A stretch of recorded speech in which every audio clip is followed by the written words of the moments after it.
You're listening to the Traffic and Funnels Show.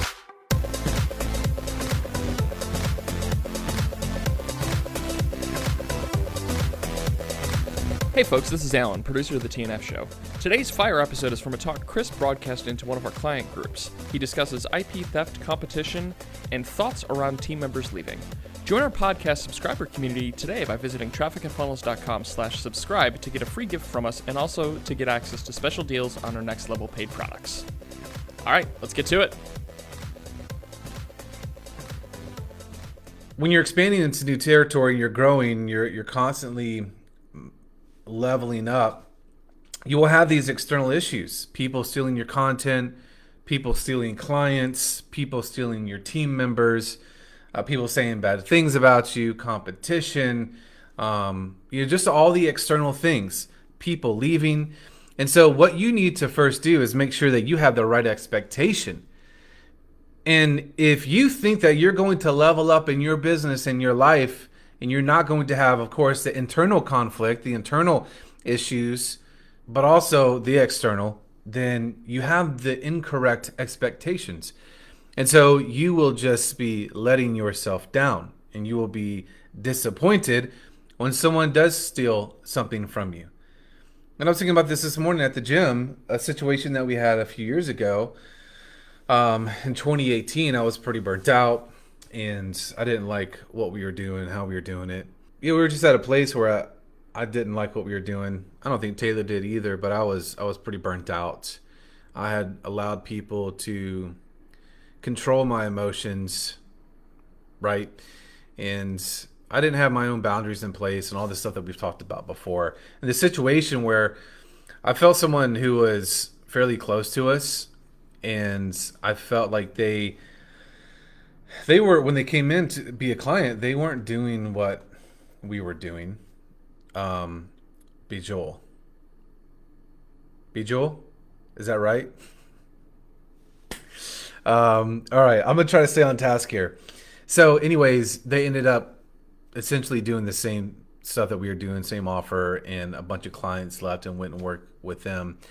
And just reflecting back on that, how just pissed off I was. And I'm a pretty competitive person, and I wanted to destroy that person. And just reflecting over the growth, seeing how unhealthy that whole situation was. And if that were to happen today, I think that I would not have reacted the same way, as I just want to destroy this person and everything that they touched. So, my friends, that is not a healthy place to be. And if you're anything like me or like Taylor through this process, you might have felt like that, where someone has just stabbed you in the back, or maybe they've stabbed you right in the heart, or they've cut off your legs or other limbs, and you're just pissed and you're frustrated. And I just realized that, number one, I cannot control anybody. I can't control anybody's morals or their ethics or their loyalty. And the only thing that I should be focused on is what I can control, and that is myself. That is my own mindset. That's my own emotions. It's my own response. And unfortunately, I didn't respond well in that situation because I wanted to go after them, because I felt freaking violated. I felt robbed. I felt like I was stolen from. And I think that I didn't have the expectation that, you know what, in this life, sometimes that's going to happen. People are going to take, right? They don't have the same morals, the same ethics as me. And so my expectations were incorrect. And I think if I would have had the right expectations of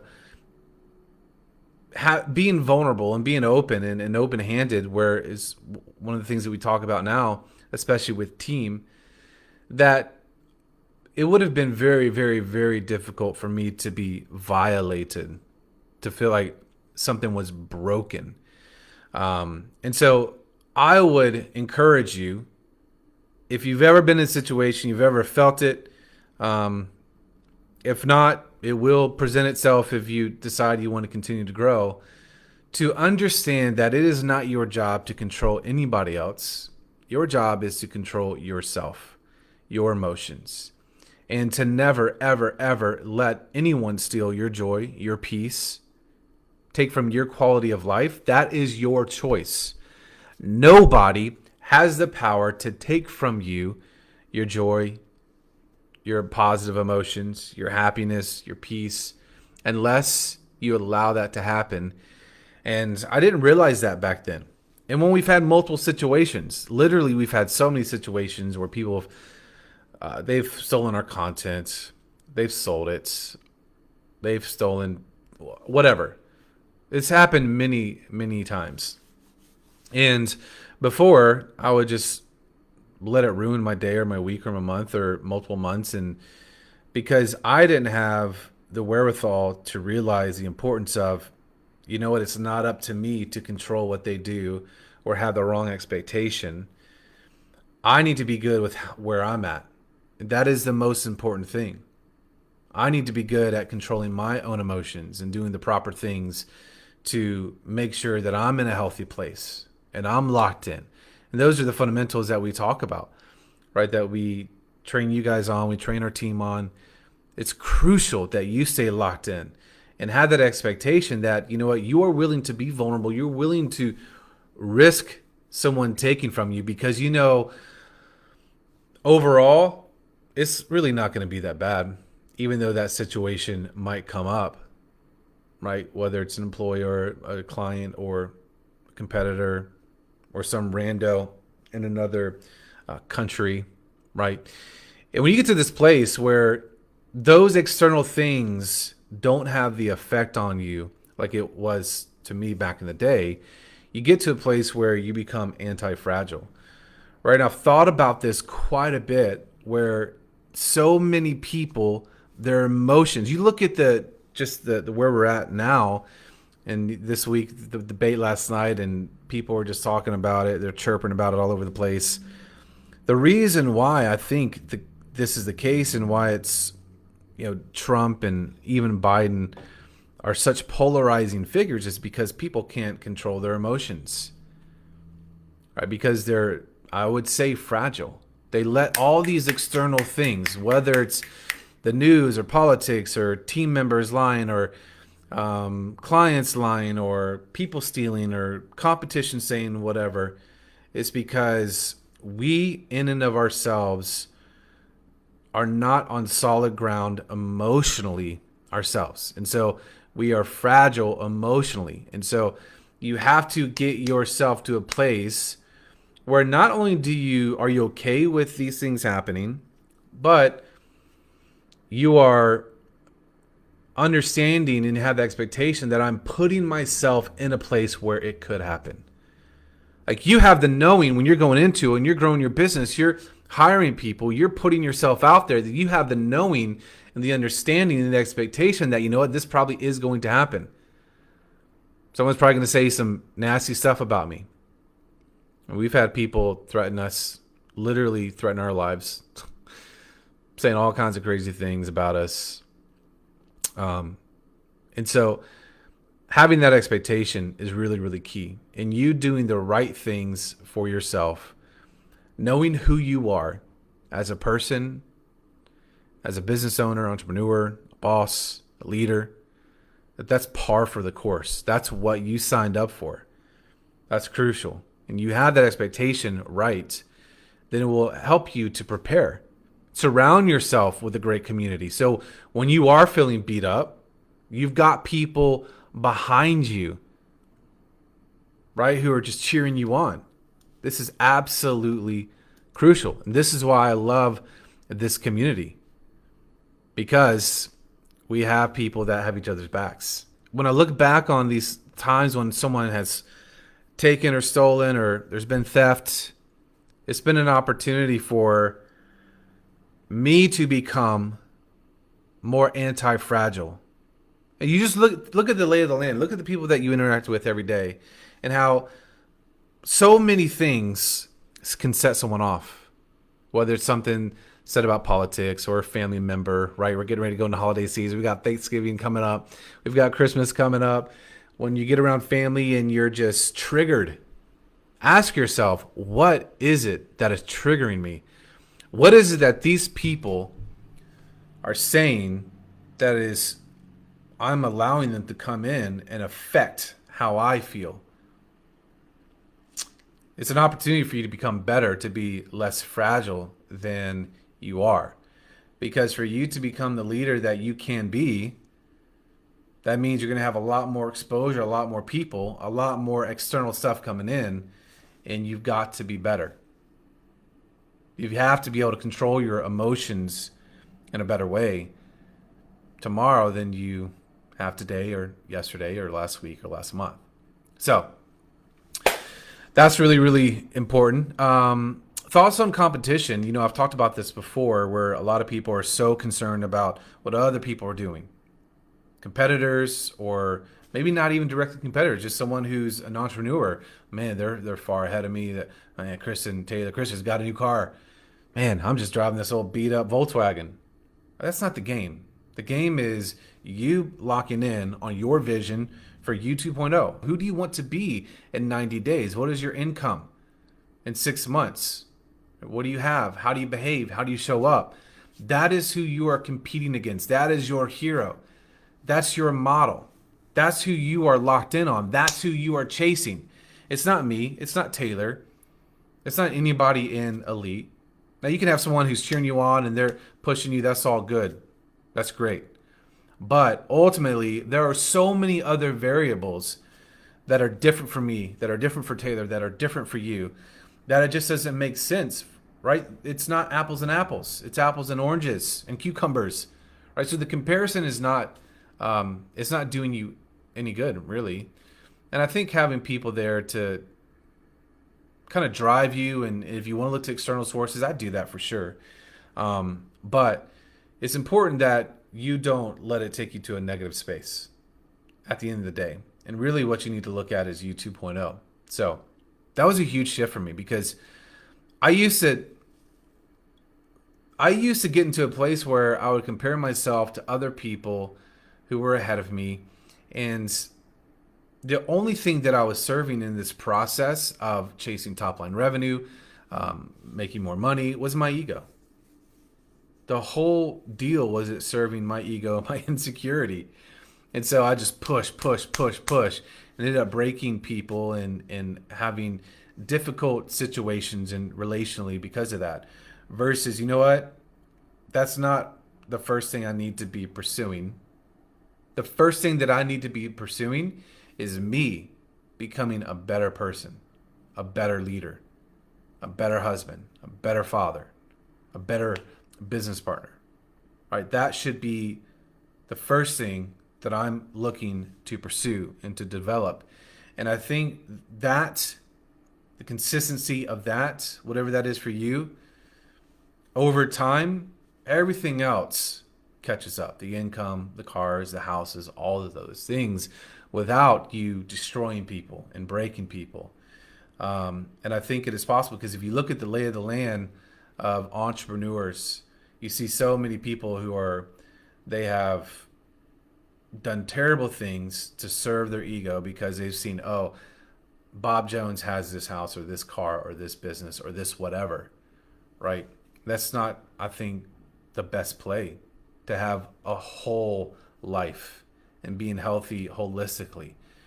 I think it's you focusing on who you want to be as a person, as the business owner, as a leader, as a spouse, as a mom, dad, whatever, brother, sister, how you show up. And ultimately, I think great leadership is great service. And for that to happen, you have to be abundant as a person. Your emotions have to be healthy. Your mindset has to be healthy. You start getting those things clicked in, then it's your finances that become healthy, and your physical health and spiritual health. And then you get to a place where you're so abundant to where you can serve and impact so many people. It's pretty mind-boggling, the impact that you can have. So I would say locking on that. And then when you have that as your game, it doesn't matter what really anybody else is doing. You know, there was a point initially where I would just be pissed off about people winning. And then I'm like, man, that's pretty messed up, that I'm so insecure with my own success, my own results, that I'm pissed off about someone else winning and living an amazing life and having great impact. And so it's a check. If you're feeling like that, where you're pissed off that someone's winning, there's probably something going on inside you that is not good. It's not healthy. So it's a check for you to consider. Almost like when if you were to cut your finger, you feel that pain. It's like, okay, I need to address this issue. There's these internal issues that are going on with you. Whether it's you're triggered at the family dinner, or you're triggered by Donald Trump or Joe Biden, or you're triggered by the dude or the chick on Facebook, or your team member left and stole clients. That's an indicator that you can become better as a person. Guys, what's up? My name is Taylor Walsh, and we specialize in helping experts, client-based businesses grow their revenue with predictability and control and systems and all of the unsexy stuff that nobody else really wants to talk about. But I will tell you this, in the past 4 years, we've had several thousand clients. Last month, in a 31-day period, our clients reported over $3.5 million in revenue that we helped them produce. So we have several hundred active clients at the moment. And what we've done is we've sat down and we have a team of advisors that help consult with our clients, and they're our inner circle, and we've made a bit of their time available to you. And the purpose of this call is to really brainstorm with you. What are your goals? Where do you want to get to? Where do you see yourself in your perfect future? What do you want to accomplish? How many clients do you want to have? What's your revenue look like? What are all the big goals that you might not even know are possible? And we'll spend 45 minutes to an hour with you brainstorming through that and creating a plan, an actual blueprint that can be implemented to achieve the things that you want to achieve. And people report that these are the most valuable couple of minutes they've ever spent in their life working on their business. And every single one of our multi-7 or 8-figure clients, this was the first step. You don't have to be a client. There's no pressure involved in this, okay? This is literally the first step in acknowledging that, to get to point B and you're at point A, there might need to be some changes in the middle to actually get to that destination. We're gonna isolate those and tell you what they are. Sign up for this, show up, grab a notebook or something to take notes with. And my one piece of advice for you is be willing to go deep and talk about the things that you actually want to achieve, and we'll help you build a strategy for that. Again, my name is Taylor. I hope to see you real soon on the inside, and please take advantage of these calls. Visit trafficandfunnels.com/book a call. That's trafficandfunnels.com/book a call. Yo, what's up, crew? Taylor Welch here, and if you're a fan of this show and you want to get a little bit deeper in your commitment to your business and your growth and your revenue, head over to trafficandfunnels.com/subscribe. As a subscriber, you're going to get a free gift from us just to help you grow your business, and it's our way of saying thank you for joining the family. Our exclusive offers and deals usually show up to this subscriber community as well, so you'll get first dibs access on anything new, anything exciting, and most of the time that means profitability for you. Visit trafficandfunnels.com/subscribe. I'll see you on the inside, my friends. When someone steals from you or there's theft, we've had it's so funny. People leave and literally just team members we've had leave and take our content verbatim and sell it. And you have a decision to make at that point. Do I go after that person? What is my stand? And I'll probably have differing thoughts and opinions on this compared to Taylor, and then definitely compared to Tommy. But I think for me, you have to really consider your resources, your financial resources, the time that you have, and then also the emotions, right? Because there is going to be a cost to you going after someone, whether it's a team member or a client who steals from you, they violate your contracts or whatever. There's going to be a cost, right? There's going to be a cost emotionally because you feel violated, you feel pissed off, you feel wronged, and now you're just going after this, you're going deeper into this. The expectations were off, the boundaries were crossed, and so you spending more time in a situation like this, there's going to be a cost. Not only today, if you're dealing with that situation, but the cost of if you were to put your attention, your focus on that versus becoming a better leader, a better person, doing it better the next time, focusing on production, focusing on innovation, Right now, you could be potentially losing a lot. And are you doing it just because you're hurt? Are you doing it just because of your ego? Like you feel so offended that someone took from you versus you understanding when you're at the top of the mountain, guess what? You got a target on your back. People are going to come after you. That's just how it is. And when you have that, you know that you want to stay at the top. And how do you stay at the top? You stay locked in all around your health, all these things. You stay locked in on serving your clients, being better tomorrow than you are today. Innovation, how you can really step up your game, how you can become a better leader for your team. Listen, I have been a terrible leader in the past because of my own stupid internal issues. And so, I've broken people. I've wronged people as a leader because of my own internal issues. And I'm not a perfect leader today by any stretch of the imagination, but I am better today than I was yesterday and last week. And so all the things that I've been through, thank God, because it's been an opportunity. I've been confronted with these situations and these scenarios that have required me to become a better person, a better leader, a better husband, a better business partner. The difficult conversations that Taylor and I have had have required me to become better. Have they been fun? No. Have they been comfortable? No. Has the team member saying, Chris, you're a terrible leader, been great? No. But you know what? It's an opportunity for me to become better. And now I'm just grateful. I'm so grateful. Most people in the world, even entrepreneurs, I would say, they do not embrace the opportunity of walking through, crawling through the broken glass. They don't, because of the potential pain, the potential violation. And I say, where is it? I want to get all up in that, because the requirement for me is to become better. And that's why I was having a conversation with one of our team members. I was talking about my goals the other day. And really, Taylor and I could probably retire and not really do anything. But that doesn't serve who I want to be. And who I want to be is someone who is better tomorrow than today. So that's where the goal for me is continual expansion and growth and new variables and things that come at me, because it requires me to become anti-fragile every single day, become a better leader, a better husband, better business partner, better manager, better entrepreneur every single day.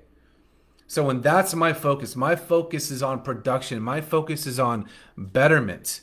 And then when I look at the things where people are attacking me, they're stealing from me, it's like, that's old news. That's yesterday's ish.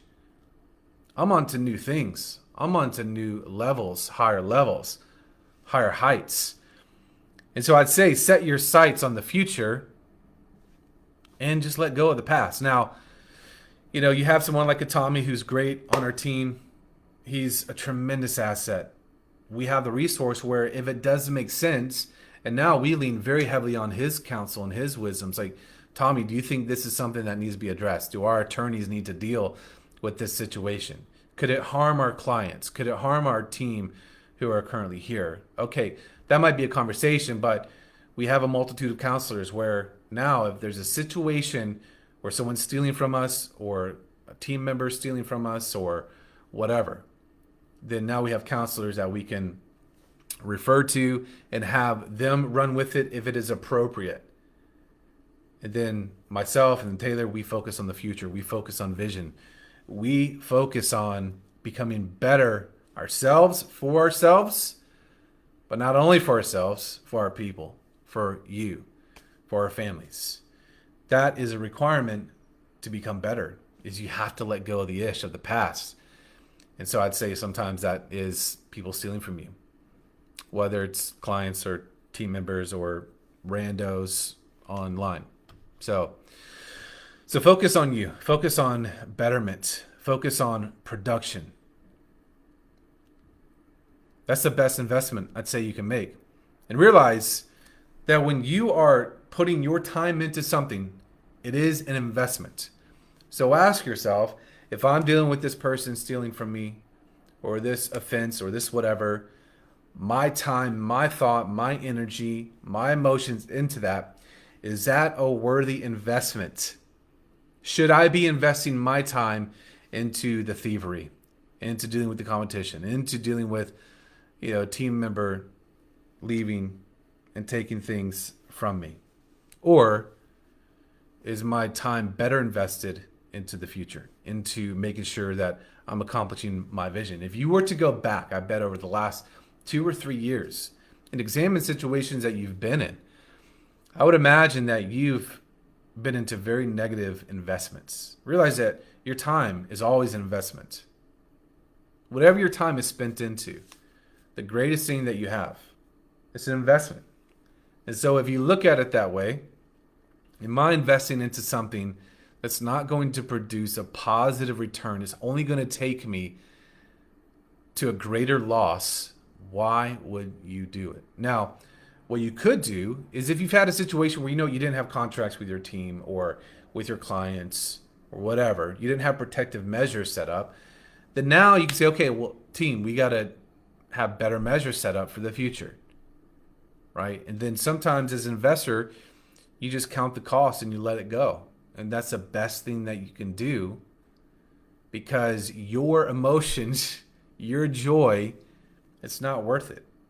So don't let anything else take from your happiness, your joy. And if you are, then you need to stop, because it's not good for you. It's not good for your team, not good for your clients, not good for your family. So focus on yourself. Realize, the resources that you have. If you're a small team, it probably doesn't make sense. Just cut it.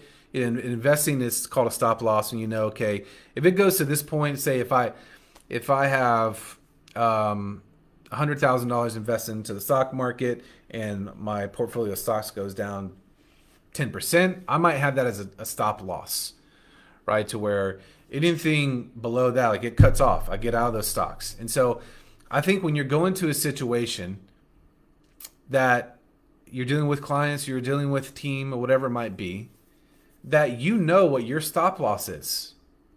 Whether it's someone like a team member is just sucking the life out of you, or a client sucking the life out of you.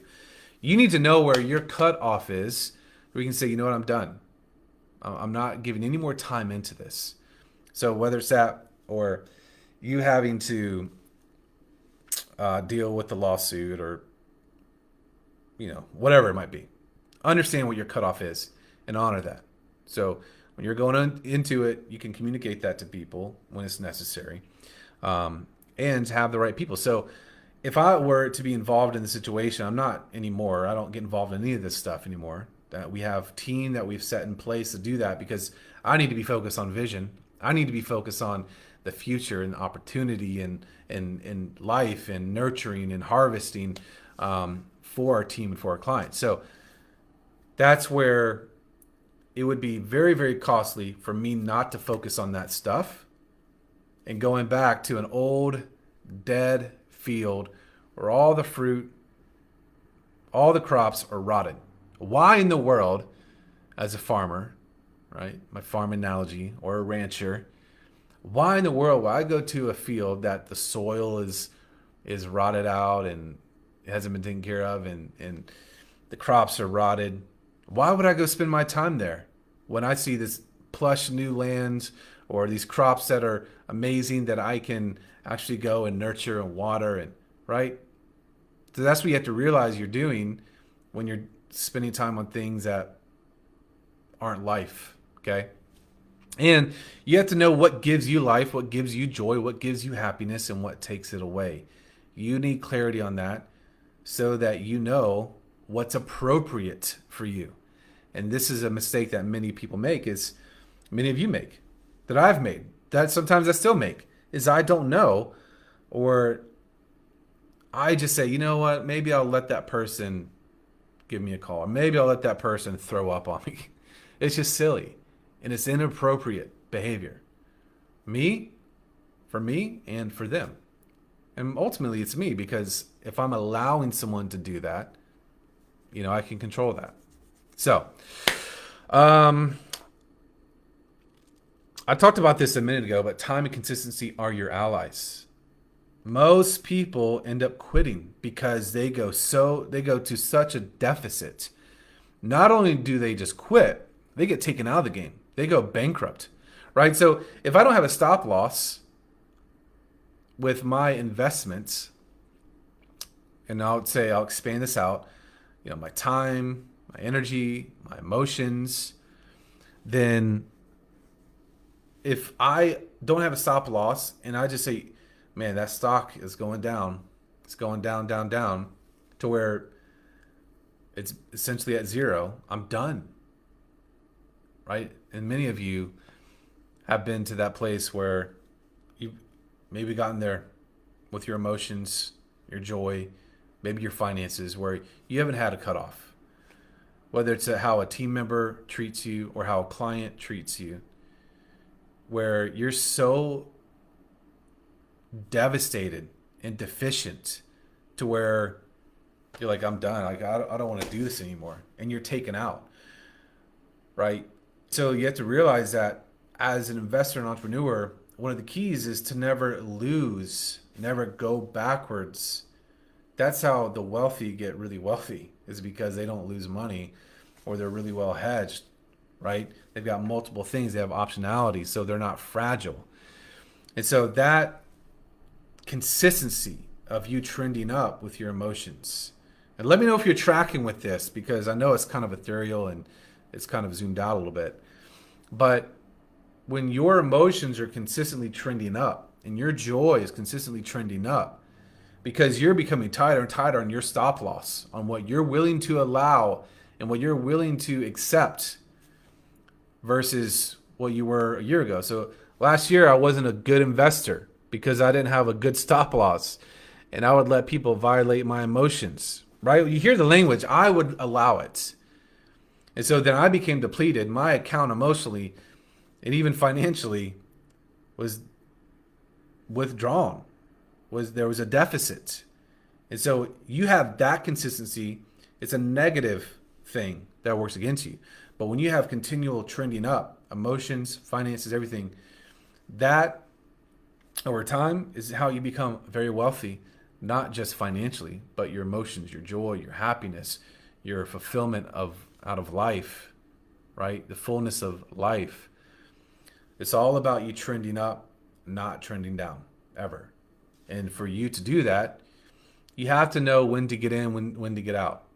And as you look at someone like Buffett, this is the dude who, he's been consistent for decades, like 100 years. Dude's so old, but he's just consistently trending up, right? And if you take that kind of that frame, like how's a guy like that do that? Well, he has proper boundaries. He doesn't make super emotional decisions about his investments. It's a logic. It's sound thinking. He's got proper stop losses. He just exited all his banking stocks because he's looking at the data. He's looking at the markets. And so you have to be that person for yourself. Not just for yourself, for your emotions, for your joy, for your happiness, for your finances, but for your external things. Looking at your team, looking at your clients. Right? Is this a great group of stock being your team? Are these great assets? Right? Or these assets that maybe are actually liabilities? Maybe my team, I mostly have liabilities. I've got penny stocks. Right? Hopefully you're tracking with the stock analogy, because I don't know if you are, but it's crucial, because if I were to go and buy $100,000 of junk penny stocks, what's the likelihood of me becoming wealthy the next year? Not good. The likelihood is actually that I've got a bunch of liabilities and I'm going to lose all my money. Right? So people don't realize that too, with the people that they allow into their lives, into their businesses, whether it's team, clients, whatever it might be. So you need to make sure that you have assets in your life, your team, your clients. You have the ability to control that. You have the ability to control the assets that you acquire. So stop gambling. That is your choice. Stop gambling with your relationships, with your team, with your clients. You have a choice of who you can bring in and surround yourself with. All right. On team leaving, this is something we've worked very hard at, and it's creating a culture, an environment where people do not want to leave. Of course, you're still going to have people leave. That's just part of the process. That is my expectation. And at the end of the day, I want what's best for my team members. And sometimes that means them leaving. Whether this culture is not a fit, whether they can go achieve something better for them and their family somewhere else, that's okay. And that's good.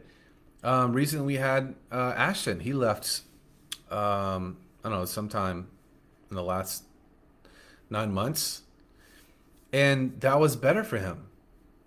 And I still love the dude, and I wish the best for him. But we have an open hand policy.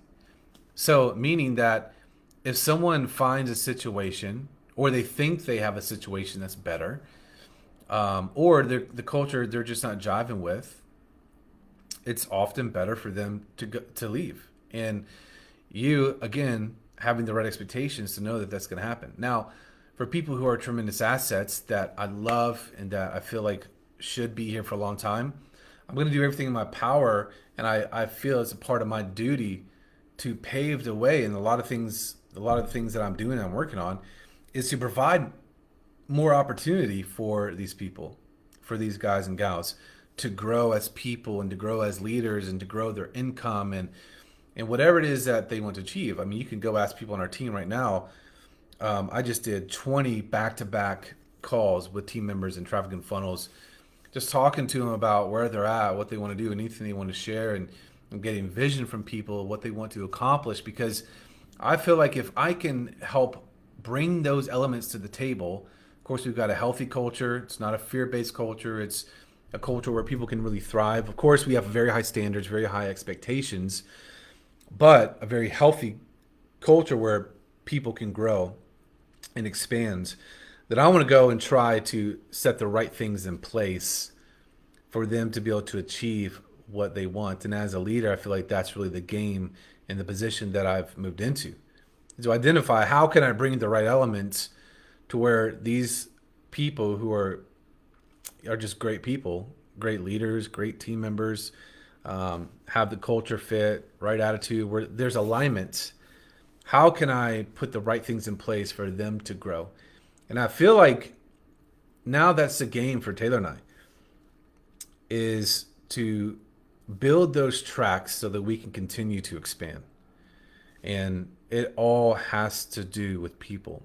And really where we're moving as an organization is an organization that is focused on people, developing leaders, setting things up to where people can earn new positions and earn new levels of income. Not be given, but earn it. It's a very key distinction. And so I think that for us, that's really the future and what we're doing. And again, people will leave because that's just the nature of the beast. It's just how it goes. And sometimes people will be here for a season and it's great for them. It's great for us. And then they go and they do something else. And I'm okay with that. So having that right expectation, I think, is important, because before, I would be more close-fisted on someone coming or going or whatever. And I'd say we're not that way much anymore. Hopefully very little. So of course we're always working on it. But one thing that's important in this whole process, this whole conversation, is your ability to detach. Your ability to detach. Now, not shut down. That was my MO. That's what I did. I would just shut down. So that means I would if someone wronged me, they would be dead to me. Ask Taylor. They would literally be dead to me. And so it's not shutting down or putting up walls, but it's in a healthy way detaching. Because a lot of times when we're hurt, it's because we're too attached, right? We don't have the right boundaries. We're closed-handed. And I think being detached from other people's actions means that we have to be healthy. We have to be abundant-minded. We have to have an abundance in emotions, positive emotions, healthy emotions, spiritually, financially, our health. and being attached to, man, if that person leaves, it's going to destroy me. Or if that person steals from me, it's going to really hurt me. That's unhealthy. That's a place that you need to not be in. So when you're attached to someone, I think you're easily violated. And attached could be just unhealthy expectations, unhealthy boundaries, not having abundance, not having optionality, being really fragile. Where to me, being detached is being anti-fragile. It's being open-handed. It's allowing someone to behave however they want to behave.